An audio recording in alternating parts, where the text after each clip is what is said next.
an Unspoiled Network podcast.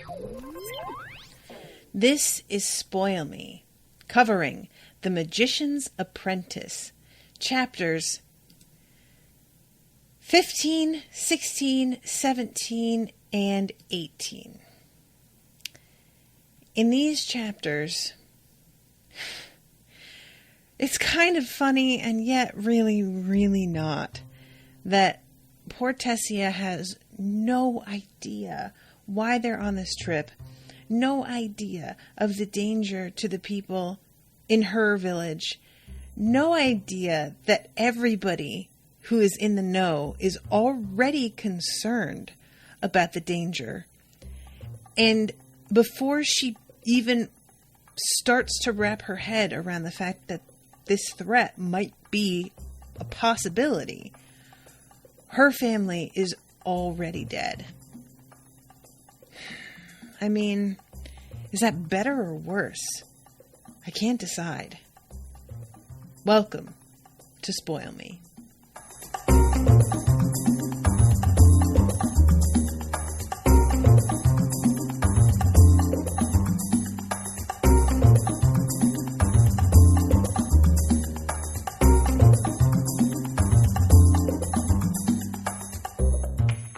Welcome to the show, everybody. I am Natasha. Thank you very much to Ashleigh for commissioning this episode. This episode is a super duper big bummer. Just FYI, spoiler alert.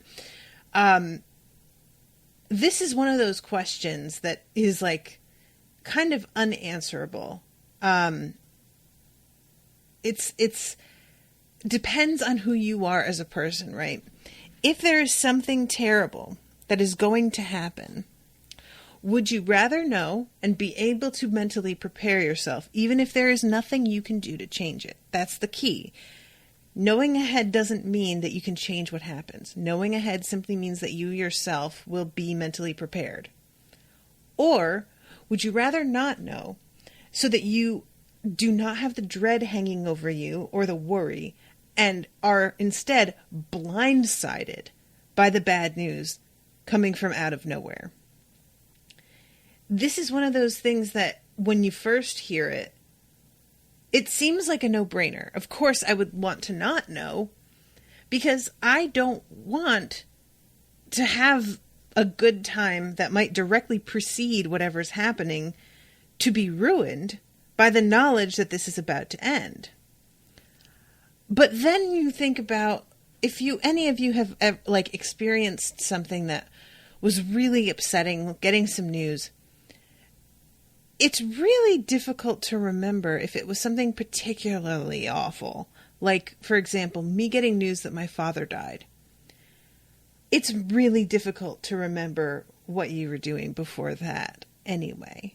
You know, it's not like, oh, I have memories of having a wonderful day that morning, and then I got the bad news. It's not like that. Essentially, everything good within the week that you get this news is eclipsed by the fact that this happened. So, I understand wanting to not know, but I think in the end, it's not really better. However, at least in the moment, you aren't suffering from horrible dread and anxiety, so maybe it is. And that's the question that Dagon was struggling with as to whether or not to tell Tessia about his suspicions about the Sachakans attempting to invade Kyralia. He kept her in the dark, thinking that even if there is a threat, even if there is something that's about to happen, there's literally nothing she can do.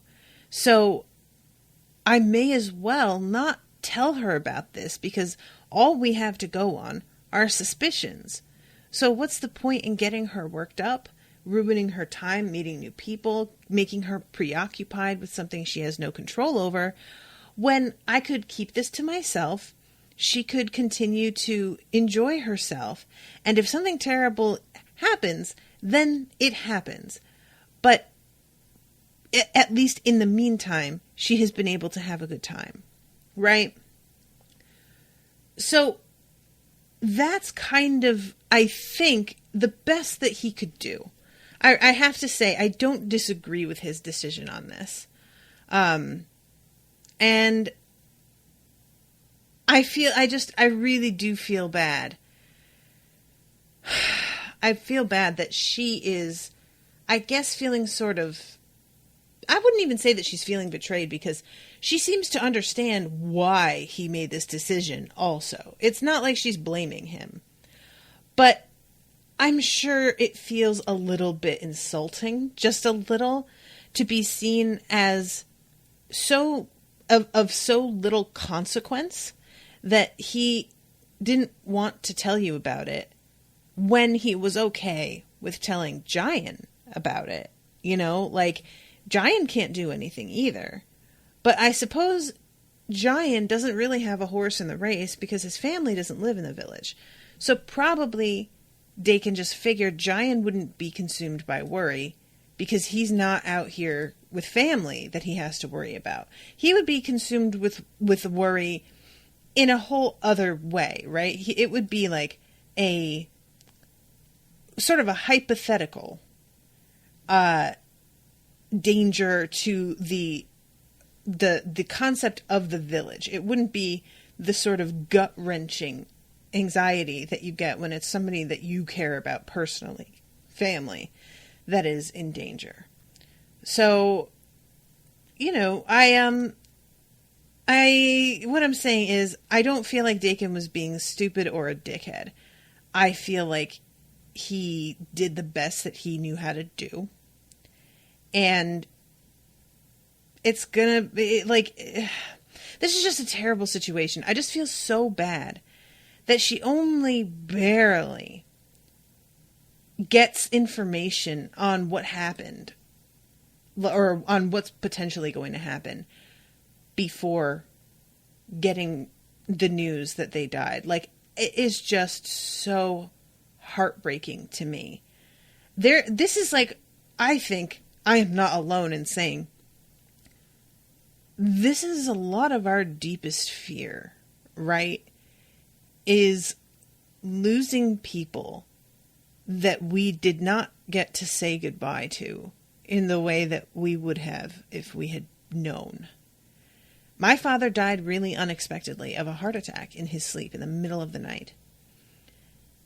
And the last time that I saw him in person, I'll tell you guys, I knew something was going to happen. I just had this gut feeling, and I remember he gave me a big hug, and as I was hugging him, my eyes teared up, and I inhaled to smell his cologne and remember.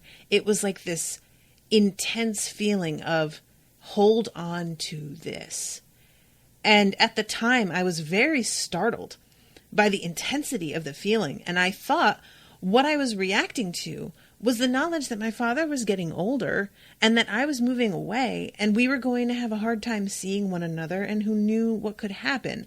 I thought it was a reaction to a hypothetical, and it might have been. But when I look back, I can't help but think I had a kind of a premonition.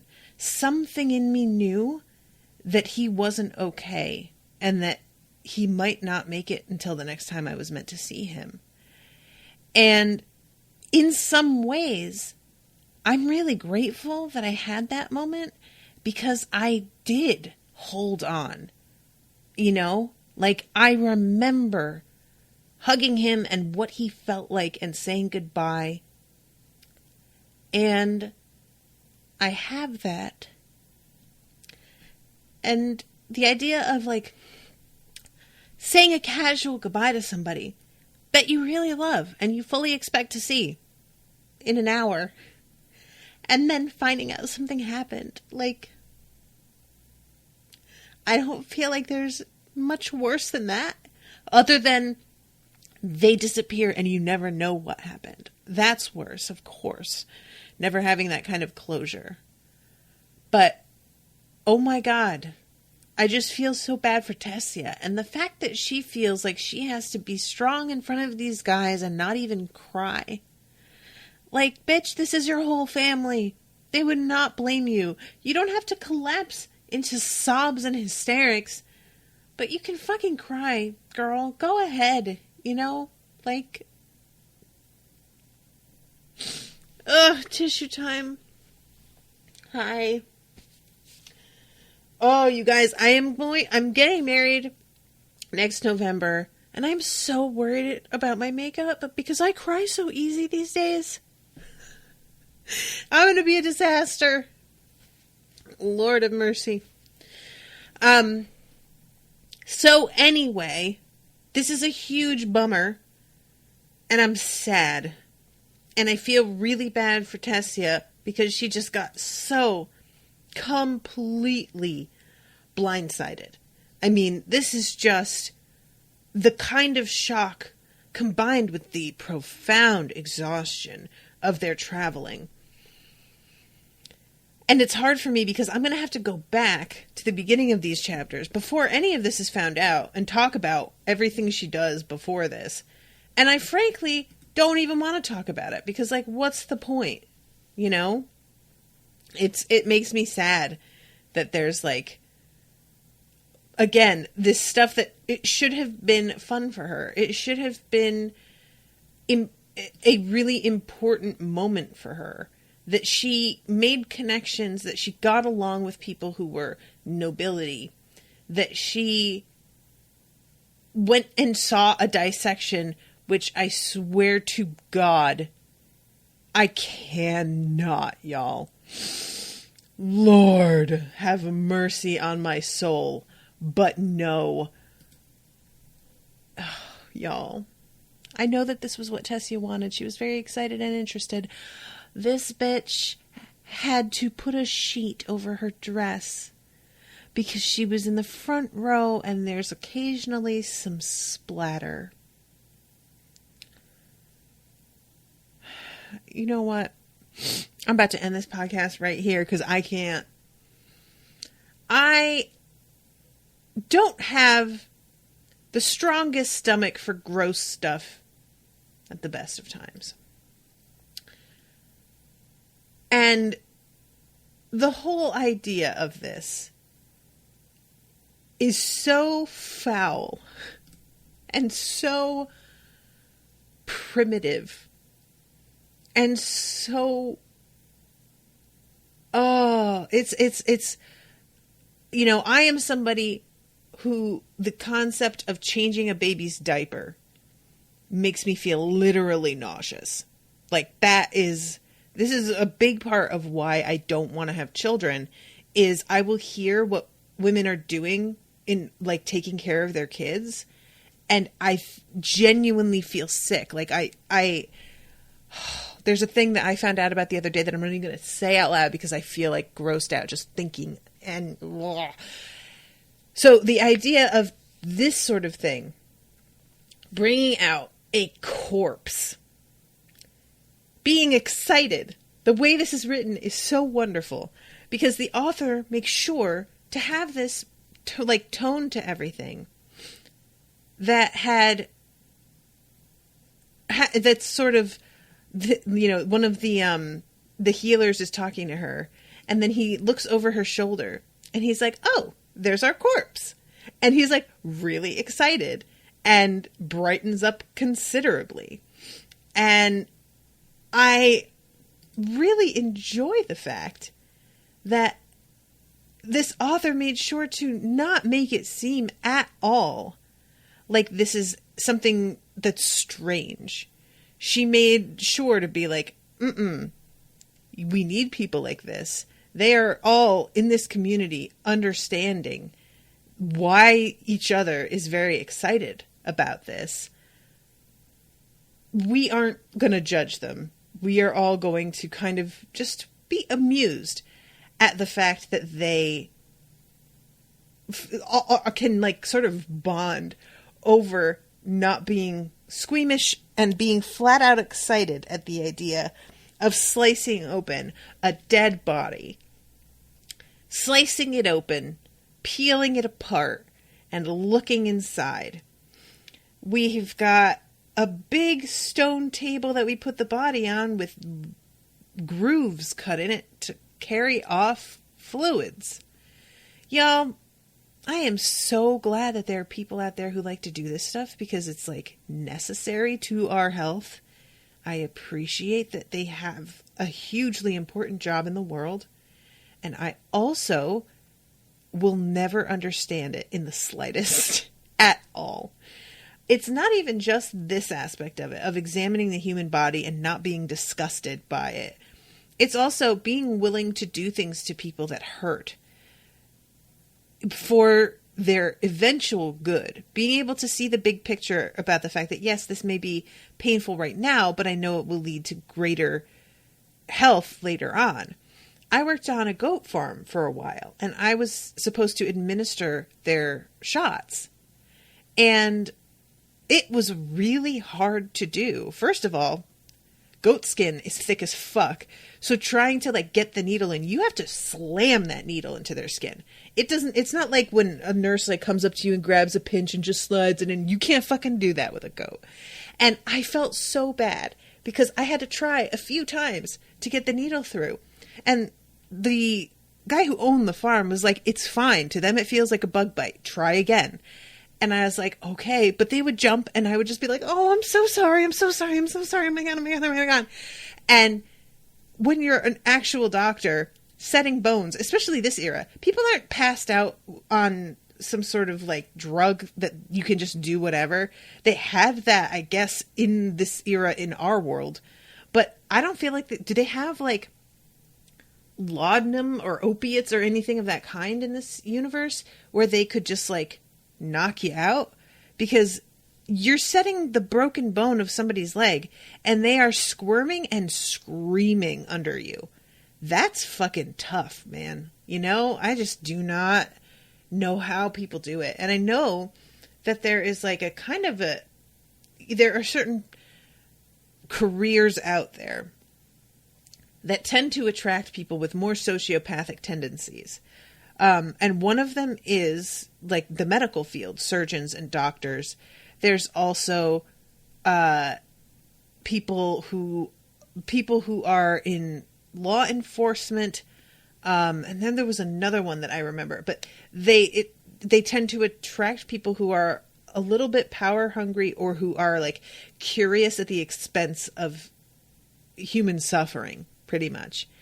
And I mean, think of all of the medical advancements that we made, that the advancement itself is seen as an overall positive, but the methods through which it was attained are horrific. The human suffering, the abuses of people that were embarked on without a second thought were truly crimes against, like there were Black folks who were targeted. There were Puerto Rican women in, especially who were like, they were experimented on with a lot of like different gynecological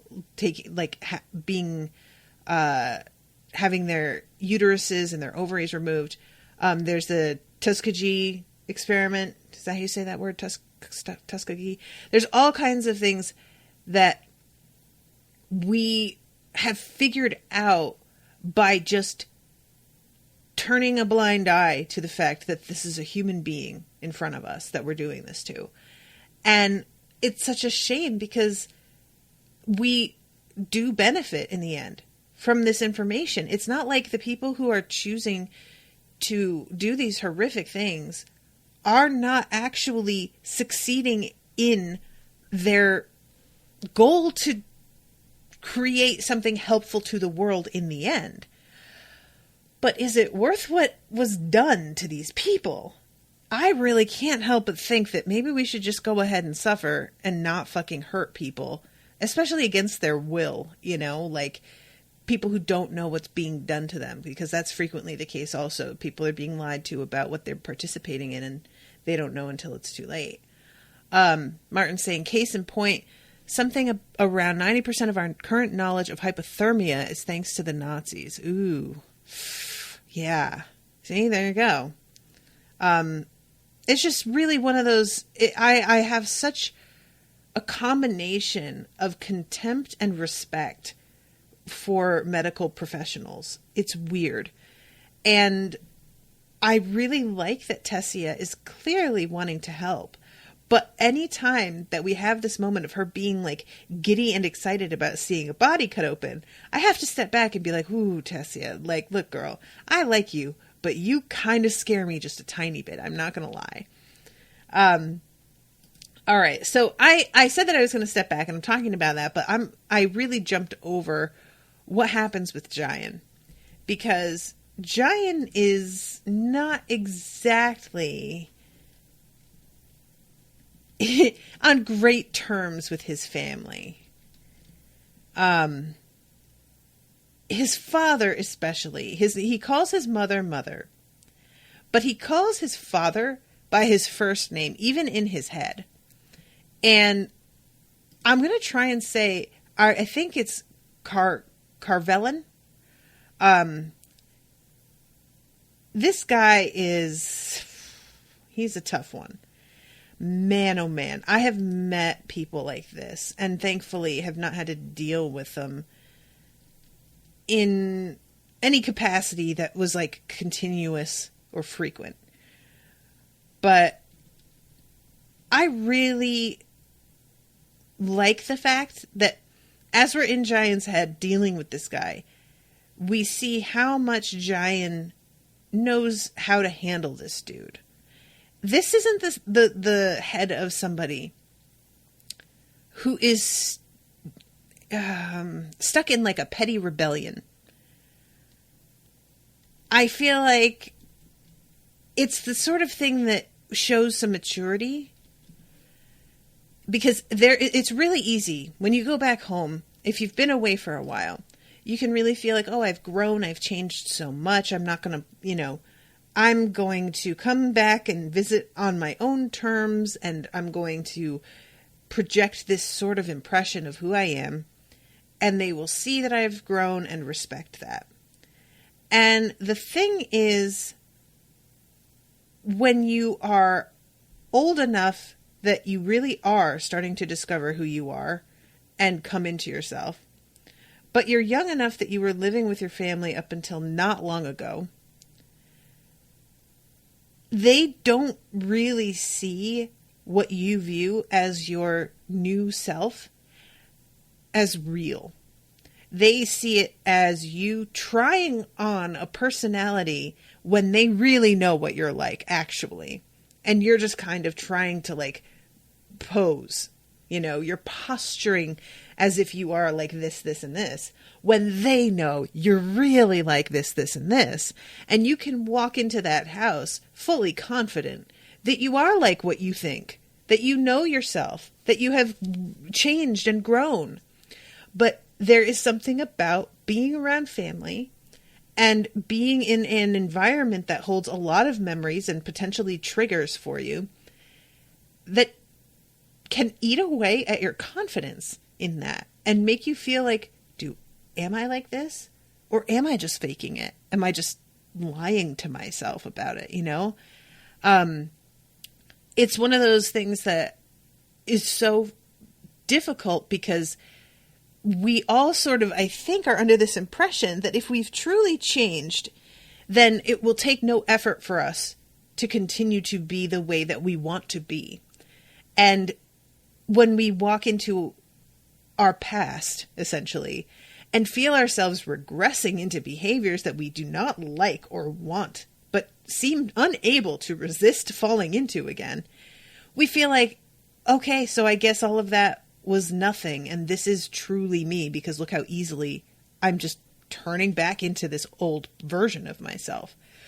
But what I think of that is similar to what I think of us trying to be better people and learn about our own biases and our own prejudices. There is an instinctual thing that we do that we were taught by society, by the people around us, by our own hang-ups and baggage.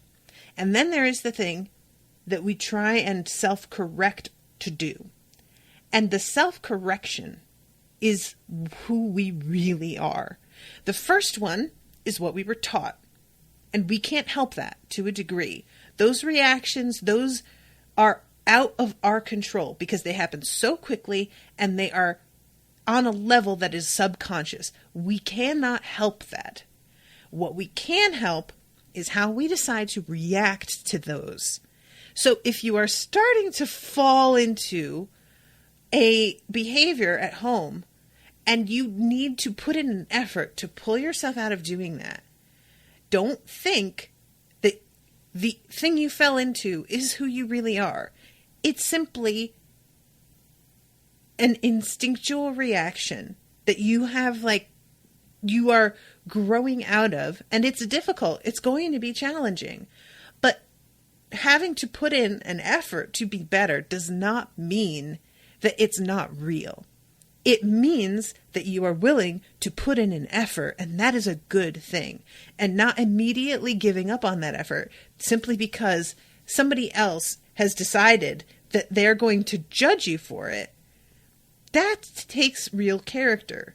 Deciding that whether or not somebody else believes what you say about yourself has no bearing on what you believe about yourself is hugely important to being who you want to be.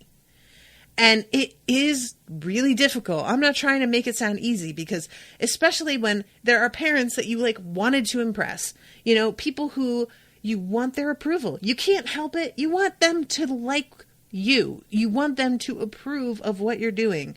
You want them to care about the things you care about and recognize how much you've grown. You can't help wanting that. But in the end, it comes down to you and what you think about yourself. And you're the one who has to live with you. So whether or not they approve, if you don't, how much worse is that? You know, like, so I really, really felt for Jayan in this section, because he goes up in there and he's like having so many mixed feelings. He's having a sort of nostalgia and sadness, remembering some of the like lovely times that he had here as a child. The way that he has younger sisters who we don't meet. We don't meet his brother here yet either. But he had a pretty good time, it sounds like, with his sisters and mother. His brother sounds terrible. Meanwhile, he's also remembering bad times. Things that, you know, punishments that he took that he feels like were really out of line for what happened. Things that were said to him, the way he was treated. And I really liked this. He hadn't cut himself off from them. His father's nature might never soften, but with the weakness of age, it was a blunt weapon. His brother's arrogance in youth had also faded a little with maturity, perhaps because he knew Jayan, as a magician, would not be the dependent and obedient little brother he'd anticipated pushing around for the rest of his life. Perhaps because he'd learned that other people he wanted to impress, were repelled by his maliciousness. I really like that detail, and it makes me super, super curious to meet Jayan's brother. Because, you know, the Jayan at the beginning of this book was a little confusing. He was very friendly with one of the maids and chatted with her, and it almost felt like there was a bit of a crush happening, or like a flirtation. And yet, the idea of being tutored at the same time with somebody who was of lower birth really irritated him. So I was kind of like, what's going on with you, buddy? Like, you seem to be okay, and then you're like a dickhead. And what it is that he's struggling with being brought up in this environment in which status and standing in society means everything. And so when he's with this maid who he's getting along with and kind of low-key flirting with, that's real Jayan. That's how he is. And it's like leaking out. But then when it's something that has to do with like the professional world, he has the same instincts that he had from his parents, which is to like assess, well, if this person steps in, are they a threat to me? Where does this put me? What does it look like that I'm being tutored at the same time as a woman? What does it look like that I'm being tutored at the same time as a woman who is lower born? Will this slow down my training? And if people find out that my training has been slowed because of this other person, is that going to reflect on me? He's like, just all of that stuff is circling around in his mind because he can't help but think that way because that's how he's taught. And then as he gets to know Tessia as a person, it's like he's starting to kind of come to his senses and be like, oh my God, I really was such an asshole. I need to not do this.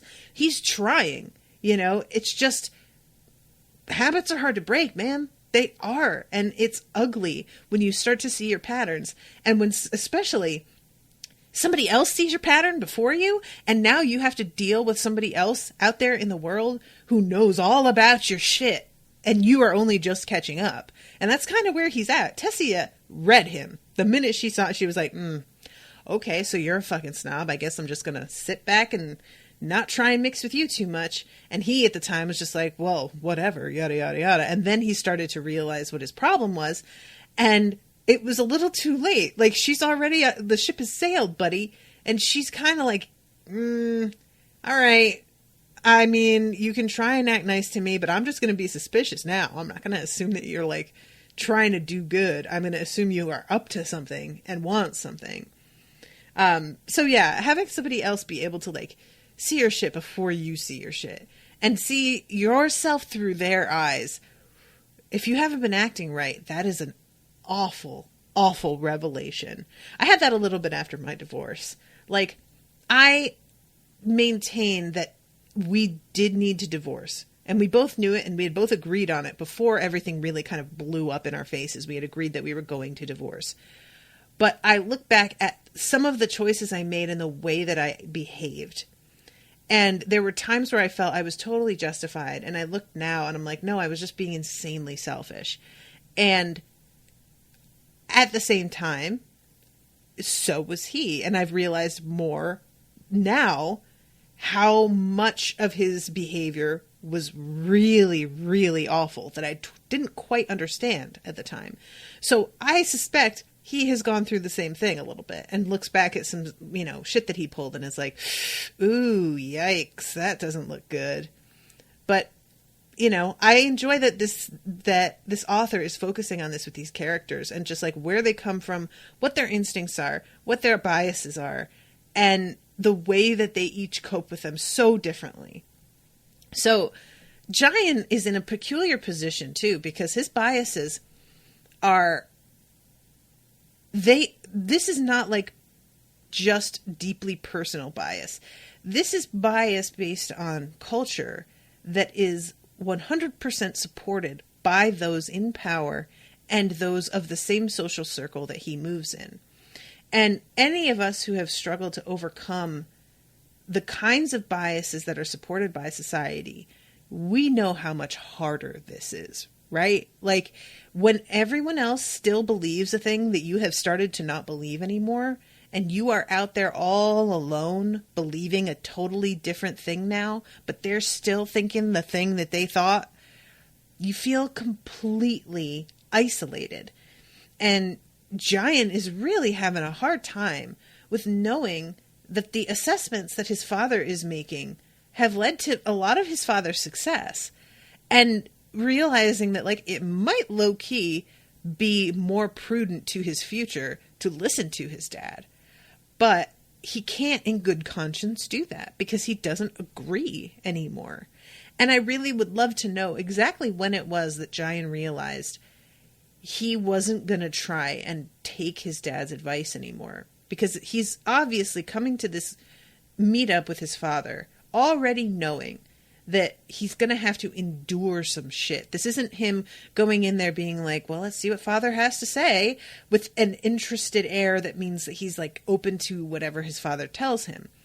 This is somebody who is low-key prepping to humor someone and make them feel like they've been heard while in fact doing nothing that they have suggested. So what I'm really curious about in that regard is when in his life he reached the conclusion that he didn't really want to follow in his father's footsteps. Because as much as somebody can be hard on you when you're a kid, as much as they can be the parent you like least or the authority figure you like least, you may not like them, but that instinct to want to please them will remain anyway. You may not like them, but you will still feel that in many ways they're right. It's just their personality is shitty, but they have a point. And you will still try and fulfill some of the obligations or the requirements that they have always held dear, the things that they value, you try to live up to, despite the fact that you don't really like them as a person. And sometimes that remains, and you continue to feel that way. I didn't like them, but they had a lot of really good points about living your life. But then there are people like this, that maybe he thought this guy was right at first and finally turned a corner and was like, oh no, I take it all back. I don't want to be like this. So it seems like we're coming to Jayan and he's already gone through this. And I would be really curious to know exactly when it was that he knew for sure, okay, we don't see eye to eye at all. And it's really striking to me. Like, he walks into the house and he says how the house is exactly the same as it was when he was little. And it's a curious sensation. You know, for me, my family never had, like, I didn't have a childhood home. I moved around 5 or 6 times growing up. There was never a house that I lived in for such a long time that I really think of that house as home any more than any of the other houses that I lived in. And I have friends who did have childhood homes, but as soon as they moved out, their parents started to do renovations and they changed a lot because they were waiting for their kids to be in college or to have moved out. And they were wanting to make changes that they just waited on. And I know surprisingly few people who have a home that is precisely the same as it ever was. And this feeling sounds sort of awful to me. Like, there's a part of me that thinks it would be sort of sweet to be able to, like, go back and see certain parts of my life exactly as they were. My grandmother's house, for instance. But there's also a feeling of stasis that seems probably like a negative. And he walks in there, and the whole way this goes down, like, Jayan is really aware of how much his father has aged. It says, looked smaller and more lined than Jayan remembered, as if he had dried out slightly in the years since Jayan had seen him. Man, a lot of us in this day and age move away and really get hit with more of a gut punch when we see our parents again, because we don't see them frequently enough for their age to sort of creep up on us. It happens in a fucking punch in the face once every year, maybe a little bit more often or less often. And it's a shock sometimes, especially growing up. Often our parents seem like they're about the same age from when we're 10 to when we're 20. Like, they feel like they've been in this window and they've barely changed at all. And then it'll come upon them all of a sudden and the aging begins, and it's quick and it's like really dramatic. And that's sort of like, I'm going through that right now, where my mother is posting pictures on Facebook and I don't even recognize her for a second because she just looks totally different than she did. And this moment of him seeing his father, and he looks so much older, but he's still him. He's still got that fucking look in his face. He's got that set to his shoulders.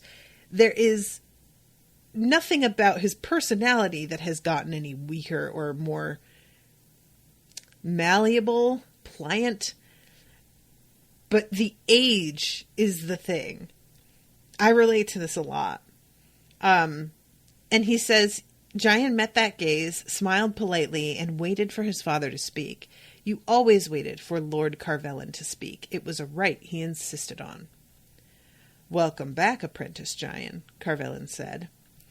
So yeah, he calls him Apprentice Jayan, which, like, feels like kind of a jibe. I don't know. He asks how the training is going, and when Jayan says that he is making good progress, but he doesn't really know how long it's going to be, and that Dakin has taken on another apprentice, his father is really irritated. And is basically like, I feel like it was kind of irresponsible for Lord Dakin to take on another apprentice while you were in the middle of your training. He should have waited until your training was finished.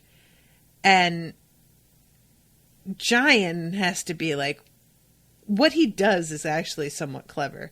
He says that he is required by law to train her because she is a natural and therefore she is dangerous if she is left untrained. So Jayan doesn't try and appeal to his father's like common sense or his father's compassion for the other student. He knows that's a total dead end. Instead, he appeals to his father's respect for the law. And that sort of works. Kyralians says, then he should have sent her elsewhere. And Jayan again falls back on rather than that would have been inconvenient, that would have, nothing like that. Instead, he says, I don't presume to question my master's decisions. He usually does know best. And again, attempting to sort of make his father feel like, at the very least, Jayan is respecting authority, right? And that, he thinks, is going to be what keeps his father from getting too fucking belligerent over stuff. And it really, I think, would have worked if it weren't for this whole circle of friends thing. His father says, do you not find that he has joined the circle of friends to be an unwise move? It smells of rebellion. And Jayan is just taken so aback by this. Like, the idea that this is rebellious is so completely outside of what he had thought anybody would take from the purpose of this group. And Jayan just sort of stares at him for a second, and his father misinterprets his expression and says, you didn't think I knew, did you? And Jayan's like, no, the group isn't a secret. And he tries to be like, you can tell he's about to say, the fact that people see it as rebellious is fucking idiotic, but he can't say that. So he just says rebellion is a strong word. The group has the encouragement and support of the king. Or do you suggest rebellion against someone else? A sullen darkness had entered his father's eyes, a look Jayan knew all too well. It was the look that Kyralian wore whenever he had reason to dislike his younger son. Rebellion against the city is rebellion against the king, he growled. He shifted, his gaze sliding away for a brief moment. I don't want you associating with this circle. Links to them could reflect badly on your family. Jayan opened his mouth to protest, but stopped himself. He wanted to assure his father that the circle of friends was only concerned with the defense of the country, the whole country, that he could not, in good conscience, oppose the defending of his homeland. But there was no point in arguing. And this is really true. It's folks who have not met dudes like this, and I do say dudes because it tends to be, but there are some women like this. If you, like, I could see people reading or seeing this playing out in front of them and being like, why don't you tell him this, and that? If you are dealing with somebody who believes this sort of thing or who acts this sort of way, there is no point to arguing with them. They're going to believe whatever the fuck they want to believe, and anything that you tell them, they're only going to interpret as you being disrespectful. They won't even hear the words that you're saying. When you try and defend a thing that they don't approve of, they will just hear that you are in defiance of what they are telling you, and that means you do not respect them, and that means that you need to be taught respect. That's the way that their mind goes, is what good sense you may have in the content of your words is not what registers at all. All they see is a person who should be listening to them not doing the thing they should be doing, which is listening. And when you're dealing with somebody like this, save your fucking energy. Just don't bother, because you will be talking to a fucking wall. It's like the most infuriating shit.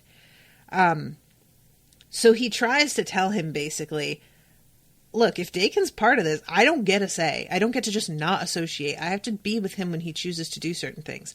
I will do my best to remain on the outside, but that's about all I can offer. And his father sort of says, like, you should find a new teacher. But he says it in a tone that's like, obviously he knows that's not really an option or a possibility.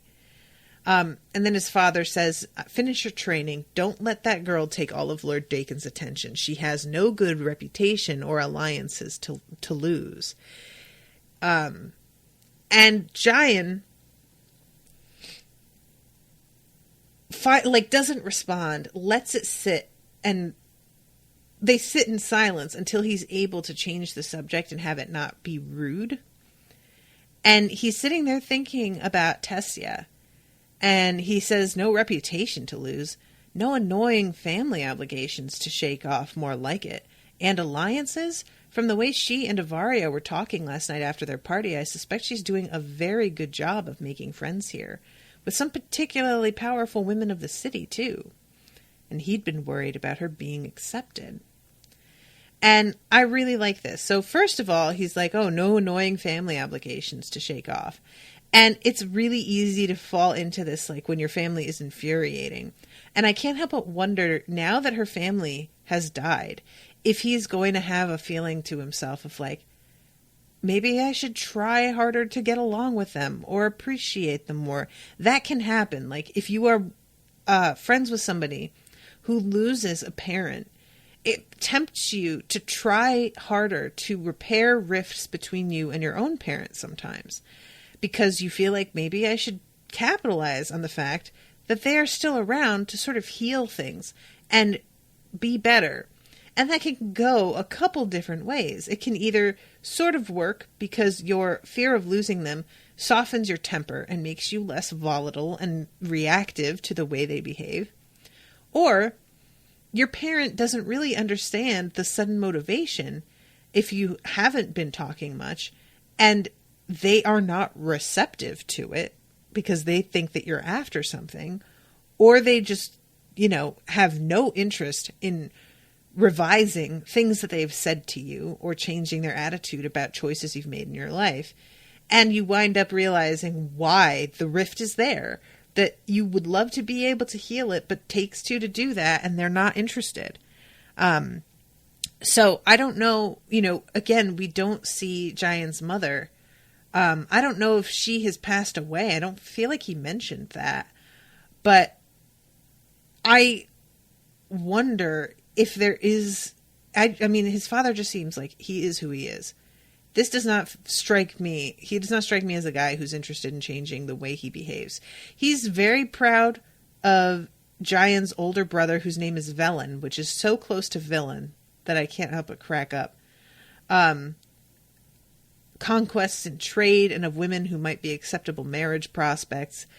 And I'm just sort of like, probably, even if Jayan feels like maybe moved to be more compassionate in his view towards his parents, I don't see him making an attempt to heal a rift because he knows already he's kind of reconciled himself to the relationship being what it is.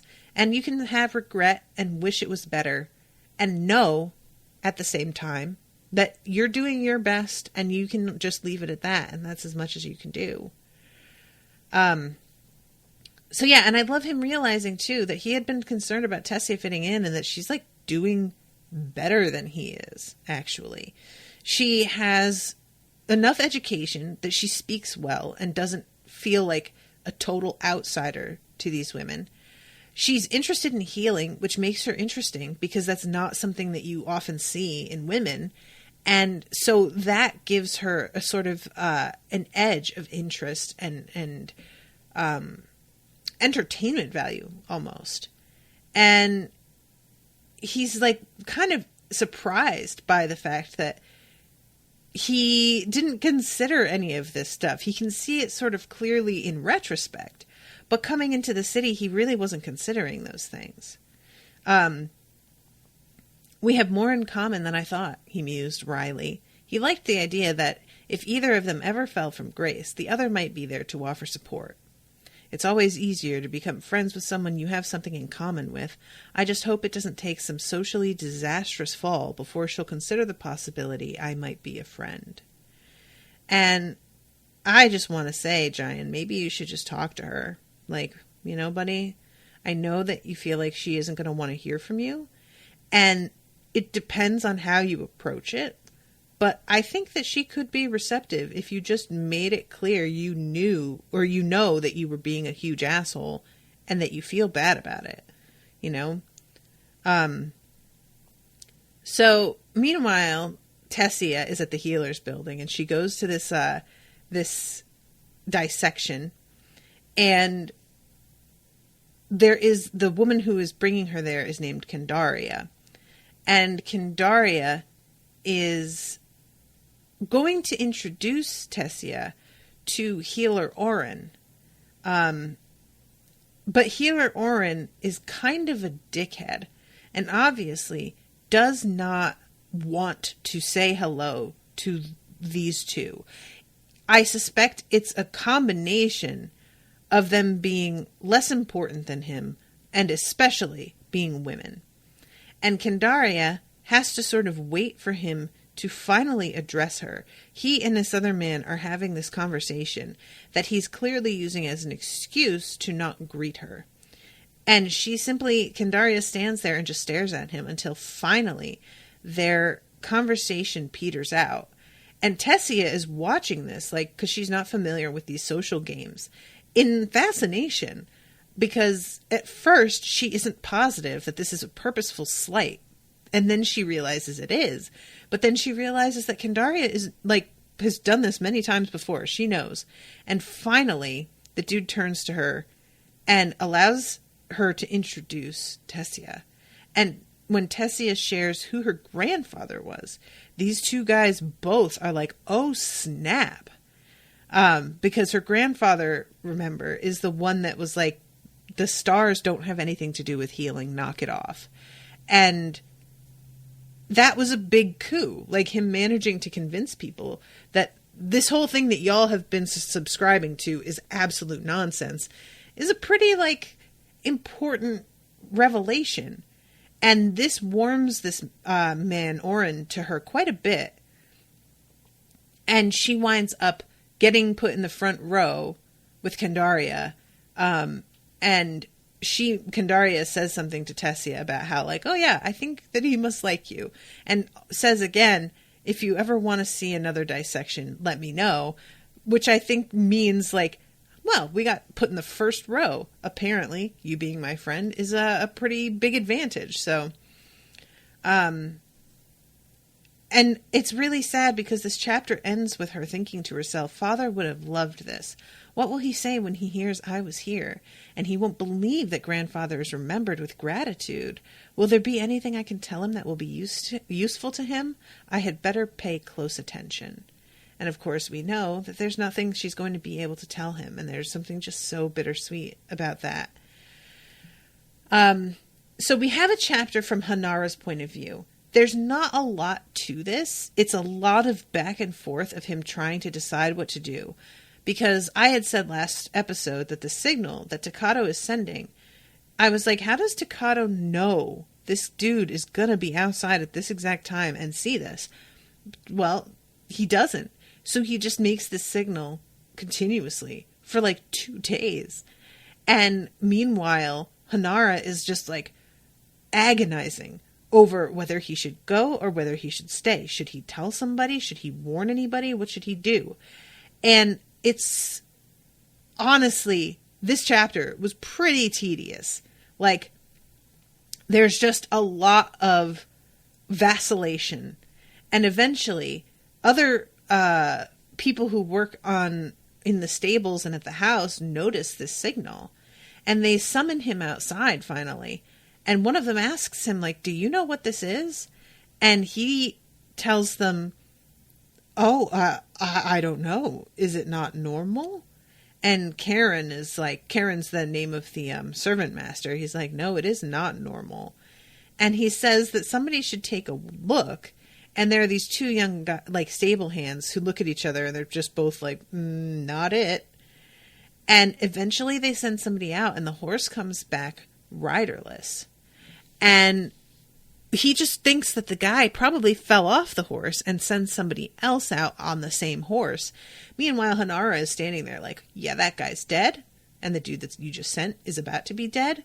and y'all don't even know what's happening. And Hanara had been relying on them summoning the magician from the neighboring village, Lord Narvellan.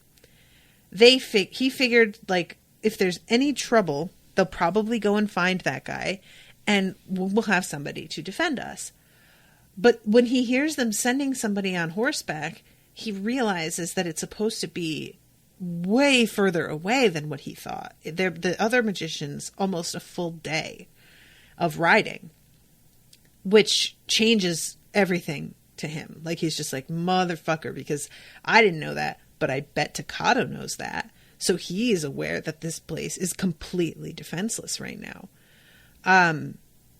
And he thinks to himself that maybe if he goes to Takado willingly, maybe Takado won't kill him, and he might actually be, like, kinder to the people of the village. But at the same time, maybe not, because Takado is absolute trash and a monster. And it says, once they were gone, he climbed shaking down the ladder and slipped out into the night. He told himself he was leaving to save the village, but he knew with a familiar certainty that he was leaving to save himself. And I'm not mad at Hanara for this. Like, it's easy to see him as a coward, but you know, when your life is on the line, it's just usually going to be human nature to try and save yourself. And he knows Takado and knows what this guy is like. So, assuming that the rest of these people are probably not going to make it out alive, and knowing he can do pretty much nothing about that, is just rational, to be honest, you know? It's not even him, like, being a coward. It's just him knowing exactly what's going to happen because he's seen it before, you know? So yeah, I'm not mad at Hanara as much as I kind of want to be. It's just he's abused, you know? He's somebody who has learned what his abuser is capable of and is trying to protect himself. So we have, like, the meeting at this castle with the king at the palace. And there's all these beautiful people in beautiful clothing. The place is absolutely stunning.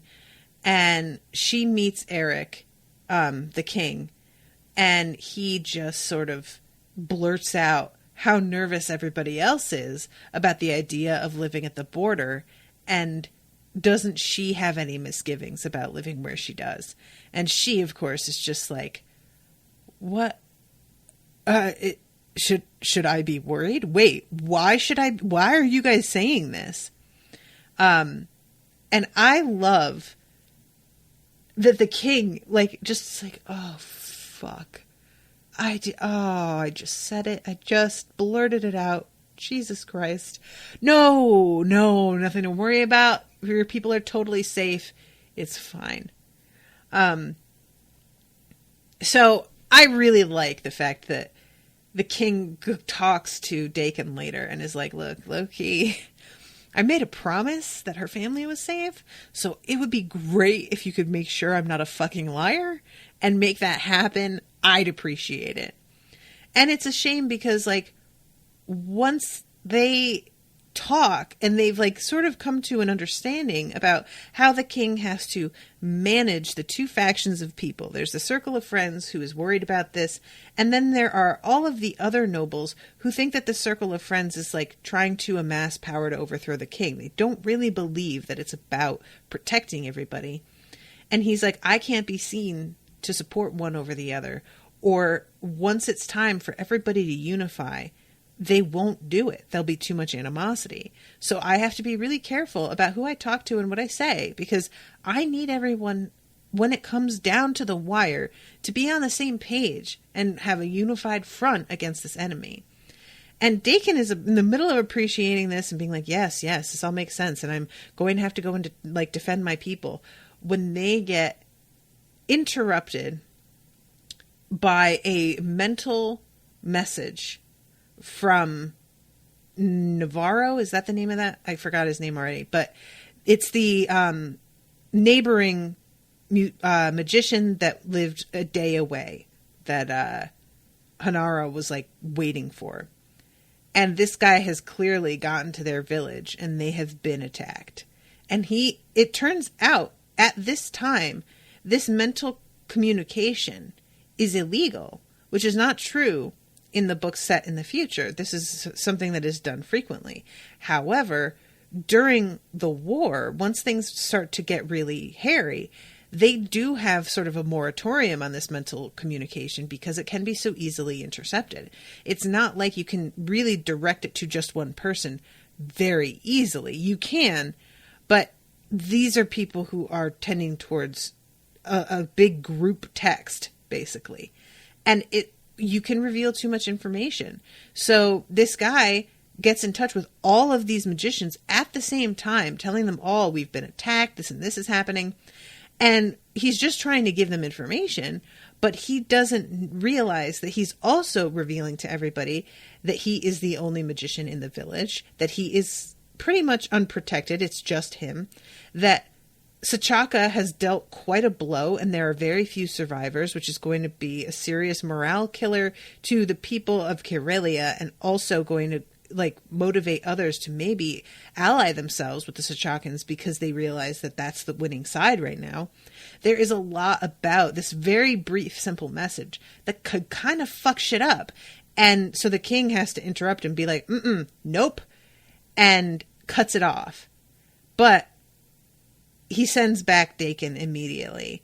And Dakin and Jayan and Tessia and a couple other people, I can't remember, have to ride horseback to get back as soon as they can. And by the time they get there, they're like falling asleep on their saddles. They are exhausted, sore, tired. It is at one point they crest a hill and Tessia hadn't even realized that they were still moving and is kind of like surprised when they come over the edge of this hill. And this is when she finds out that her parents have died. And there is a kid in the town who tells her that he knows that Takado didn't actually hurt her father. Because supposedly Hanara had been healed by her father, because her father had shown him compassion and cared for him, Hanara was able to intercept so that Takado did not torture him first and just killed him. And that's like the only thing. And I was really going to say that I thought maybe her parents were still alive because we didn't see a body. But there's a witness here who saw, who knows. So there it goes. And the whole thing is just so it's just really, really sad. I just really feel bad for her. And she says, maybe because your father helped the slave. Is he? No, he's not here. The boy's expression darkened. Never found him. So, I don't know. The kid says that he knows, but if he isn't sure where the body is, her father might have survived. I don't know, The boy believes Hanara betrayed us. Why would he give up his freedom? No, he would only have turned against the village if he thought he had no other choice. What did they do to the others? Jayan asked. The boy hesitated. What Sachakans do? He answered evasively. Leave it at that, she thought at Jayan. Knowing the details will torment you as much as not knowing them will, and I'd rather not know. Jayan asked again. She moved away, closer to her parents' grave, hoping to get far enough away to not hear. Kneeling in the dirt, she placed a hand on the soil over her father's body and let grief come and drown out their voices. Oh, so her father's body is here. Hold on, I'm trying to find... She looks at the other graves. Is he... No, he's not here. The boy's expression darkened. Never found him. Maybe he means Hanara's body isn't here. That's confusing. Because I was going to say at first maybe she's worried Takado is nearby, but she's looking at the other graves. So I assume that Hanara is the one that she thinks that she's looking for. But anyway, okay, I'm over time, so I have to wrap this up. Martin had said at some point, I'll try not to take that personally. I don't know what you're referring to, Martin, but don't take it personally. I promise I did not mean whatever I said to be personal. Even though I do be doing that, though. Thank you very much again to Ashleigh for commissioning this book. This is getting really interesting at this point, and full of surprises so far, really. And hopefully I will be seeing you all again soon with a new episode. So until then, toodaloo, motherfuckers.